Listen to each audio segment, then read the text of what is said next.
Years ago, I was taking care of a very small child, an infant who was born with a lot of issues. And before I got this child on my caseload, I was reading up on the history, and he had a mom, and they talked a lot about the mom. They were uncertain if she was on drugs. Baby daddy was in prison. They couldn't seem to get through to her. She wouldn't hold eye contact. And sure enough, I met the mom, and she was this skinny, tiny little thing, very quiet, wouldn't hold eye contact.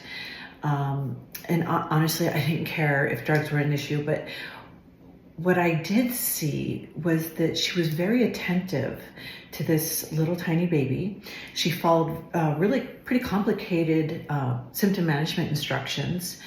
And so I just kind of kept going with it.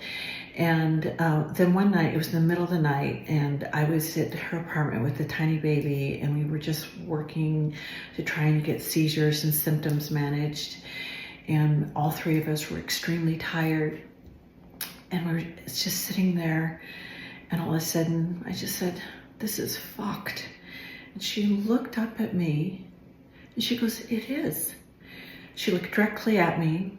She started talking. She talked about her anger, her grief, the feeling of being judged. She just felt so alone. She didn't know what to do with this baby, and she was doing her best to take care of him. And I have to say, she was doing a beautiful job with pretty complex symptom management. And when I tell this story, some people say, "Well, you spoke her language." Well, I never heard her swear. I think what happened is she felt me being real. In healthcare, when we're uncomfortable, we sometimes can tend to get more professional, speak louder, slower, thinking people don't understand. And all people want is just to really be seen. And I ended up taking care of her and this baby until he died. He died in the hospital.